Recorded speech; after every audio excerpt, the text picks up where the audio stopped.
Hello everyone and welcome to another Halloween Season review. Today I'm reviewing the second expansion for Disney Sorcerer's Arena Epic Alliances, Thrills and Chills. We have the Horned King, we have Mother Gothel, and we have Jack Skellington. Very well-themed expansion here with Thrills and Chills.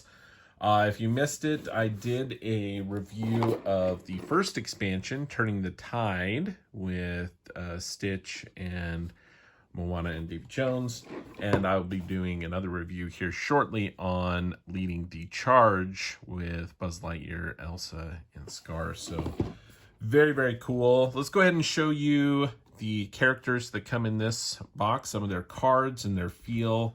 Again, this is a really cool skirmish game. If you're not familiar with Disney Sorcerer's Arena, the board game here, there's also a digital app. It's different, but similar theming with how things are played here.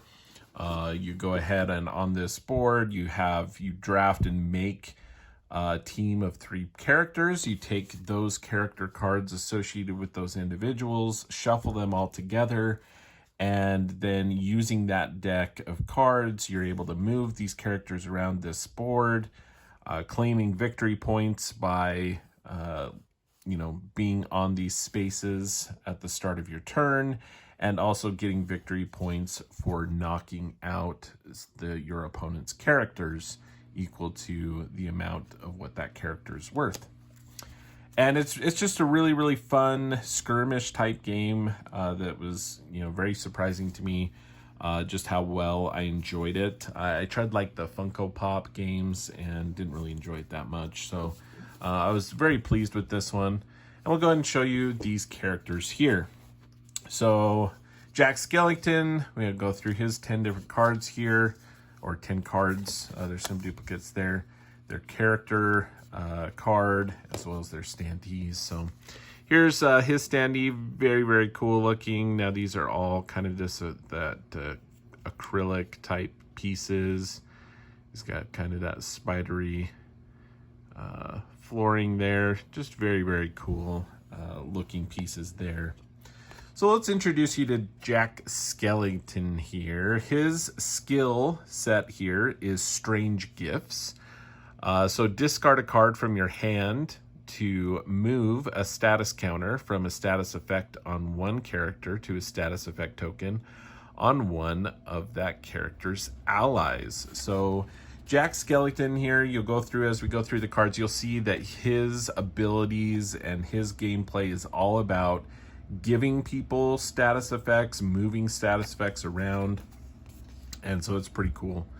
As those stat effects can make a very big difference in a game, depending on what those are and those combinations. Again, there's a lot of replayability and variability with the game as they continue to add all these different characters, a lot of different combinations to explore, so pretty cool. His upgraded ability is Sandy Claws. Once on each of Jack Skellington's turns, when adding or moving a status counter, you may put an additional status counter on it. So he's all about the status effects. And we'll show you some of the cards and what we do there. So he's got this one. What's this? Move up to 4 spaces. You can also reveal a top card if it's has that symbol on it. You can go ahead and draw it if it's that type of card. We have the Scary Face. One adjacent rival gains 2 Afraid, and then deal 2 damage to one rival within range 2 that has at least 1 status effect. So again, it's all about that. This is a range 2, deal 2 damage, and it also gains 2 Afraid. I'm trying to remember if Afraid was in the original. If they don't, nope. So it was introduced in this one. So just as a reminder or a refresher here, or not a reminder, this is something new. But this is Afraid. So this character must use each of its movement phases if possible. At the end of each of its movement phases, it takes 2 damage if it's adjacent to a rival. So this is pretty nice because Some of the characters combo off of being next to people and things like that. So this is going to spread them out.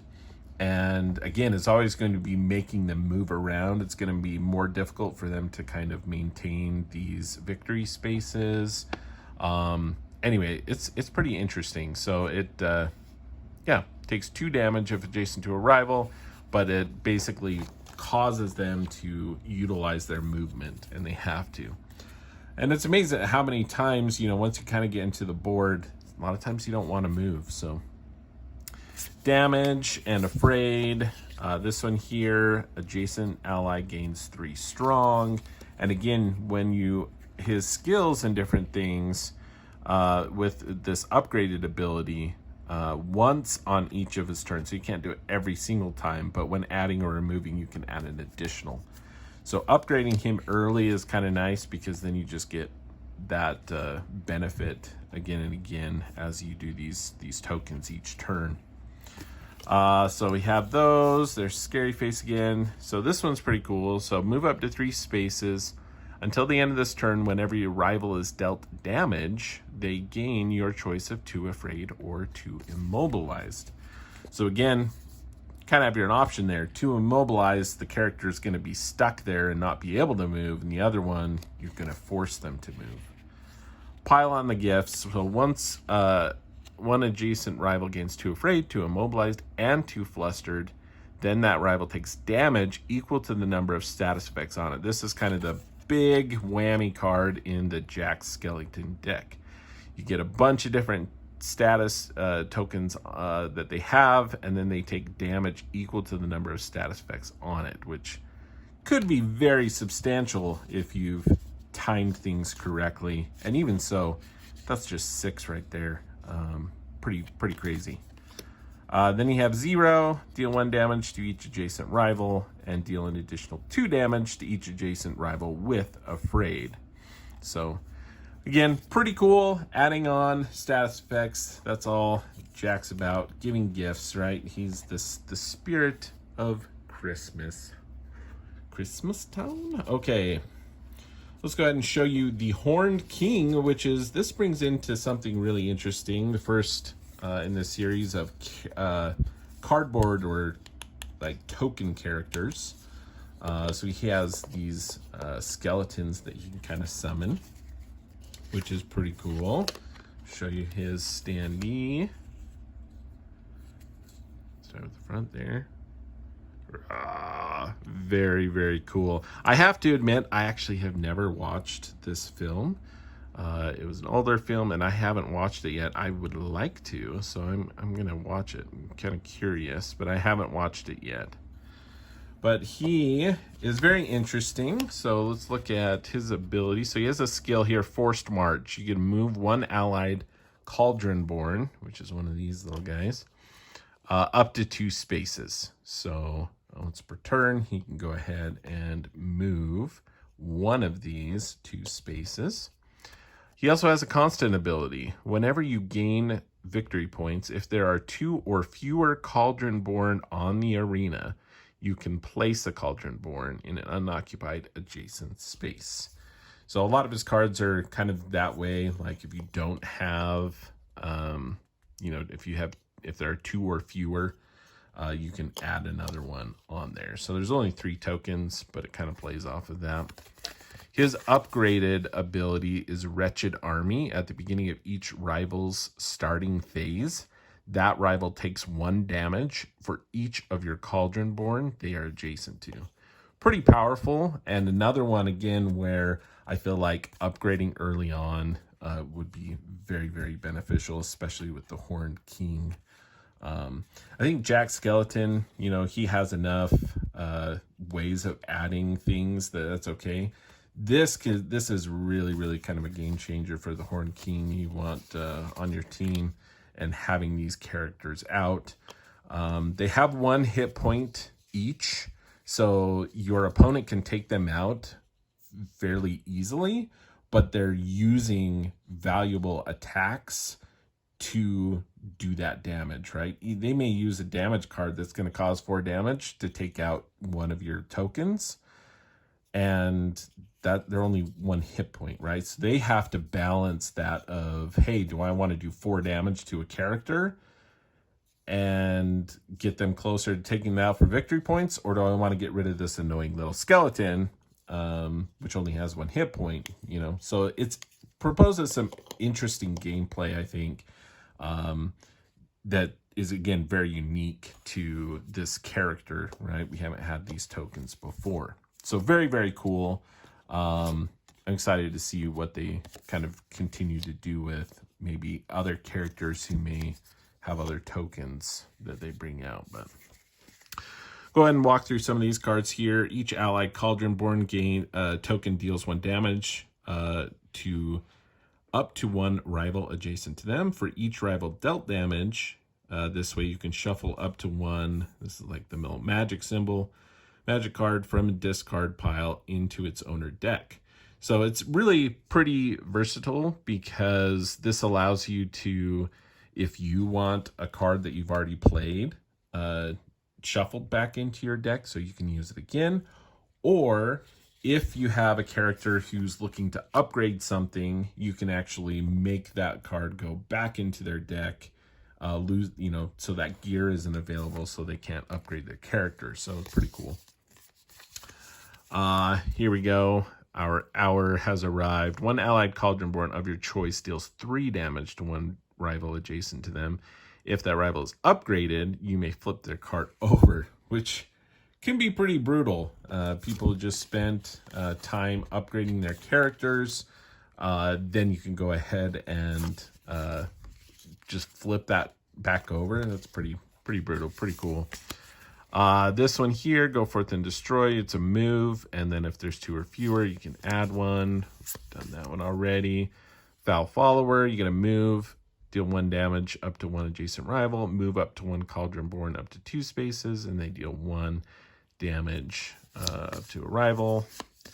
Rise Cauldron-born, so if there are 2 or fewer, place 1, and then each allied card deals 1 damage.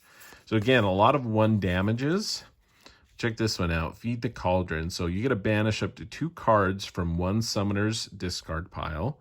If there are 2 or fewer Cauldron-born, you bring 1 out. And then an allied Cauldron-born of your choice deals 2 damage.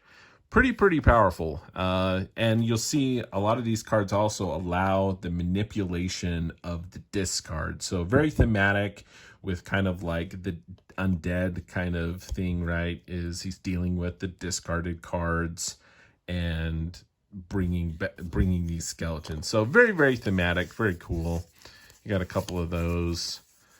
This one here we've gone through as well. So yeah, very cool. It's all about the discard and manipulating that, having these out next to characters and just doing damage again and again. So very cool, especially with this upgraded ability, because not even on your turn, but each rival's starting phase, if they're next to one, that's damage, right?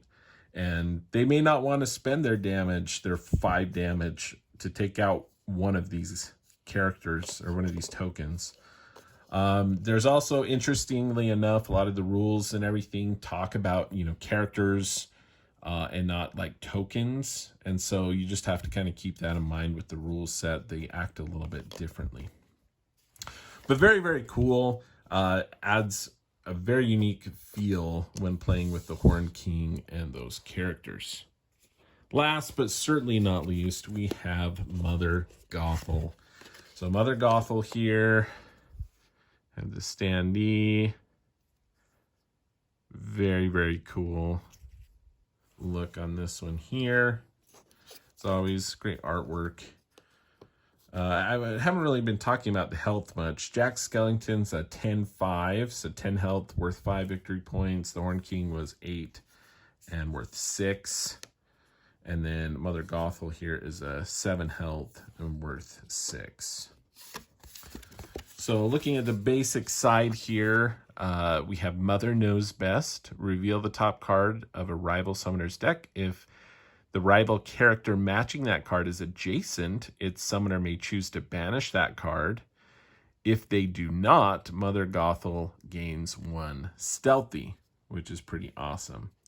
And if we go here, remind ourselves what's the stealthy one is. That one, I believe, is in the base game.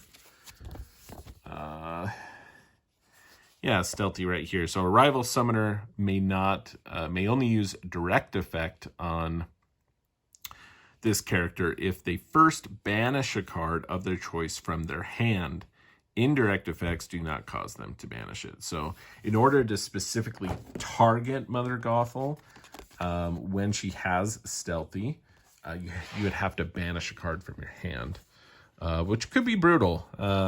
And so she likes to manage that. You also have Crush Dreams.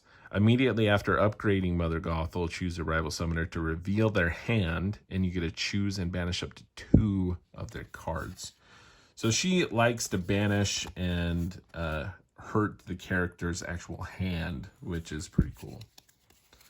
Go through some of her cards here. If Mother Gothel has stealthy, so it's all about maintaining that stealthy. Gives you a lot of bonuses. You get to ignore all status effects on adjacent rivals and deal 4 damage. So a lot of times people may have status effects of like tough or something like that that makes damage less, 1 less or whatever it is. Or, hey, they may be immune to damage or something. This actually allows you to ignore all status effects on the adjacent rival and deal 4. And if it does not have stealthy, you gain it and deal 3 damage. So pretty cool. We have Stealthy Stiletto here, which is you get to choose 2 damage to an adjacent rival and remove a status effect, or deal 3 damage and draw a card. So she gets to remove status effects or not even care about them. You have Exert Control, which is deal 3 damage and then also 1 damage to each princess character in the arena. So that's a really interesting one too, as far as like playing and mechanics, right? So we've had different things here. Villain Kingdom in the first expansion, they played on like the Oceanic title of characters. Here, this is where we actually see the princess title come into play. And no matter where they are, they're just going to get a damage. It's pretty cool. Mother Gothel also recovers 1 health for each character dealt damage this phase. So if you're going up against a team of princesses, Mother Gothel can be pretty brutal. Dire Dilemma, which is, very thematic, I think. So choose a rival summoner. They choose 2. Again, banishing cards. You'll see that there. She also has quite a few different cards in here, as you've seen, with allows her to recover health. And she can deal 1 damage to each character on their team. So they can spread that out. Move in the shadows allows the move. And then if adjacent to a rival, you can move again and draw a card. And Deft Manipulation, 2 spaces, and move a rival within range 2 up to 2 spaces. You may not move that rival through any characters, but you can manipulate their movement. So a few times there. Very, very cool feeling character with the stealth, and really just kind of having this character allows you to manipulate their hand and banishing cards. And it's interesting kind of playing with these 3 as a team. Is pretty interesting and unique as well, because you have a lot of status effects and giving them status effects. And then you have these character tokens that are out there. You have this where you can manipulate them into position. So some very, very cool things with Thrills and Chills expansion. I have to say, I think all the characters in this set are actually pretty cool as well. I think the Horn King is kind of the most unique feeling, just because it introduces these different tokens that you have out onto the board. The other characters, very thematic again with everything. So I feel like they continue to do well with that. But yeah, if you like these characters or the idea of some of this, again, manipulating status, manipulating the banishing cards, and also manipulating the discard and having those character tokens. Go ahead and check out the Thrills and Chills expansion to Sorcerer's Arena. Really enjoyed this game and this expansion. I think these characters are really, really cool. And I'm excited to show you the next expansion here next, Leading the Charge. Scars probably has one of the coolest thematic cards and another cool set. So come back and check that out as well. Thanks for watching. If you like the video, give it a like, subscribe to the channel. I'd appreciate it. But thanks for watching. Hope you found this valuable. If you have any questions, feel free to put it in the chat. I do look at that or in the comments below, and I will get to that as soon as I can. So thanks for watching. That is how Lou sees it.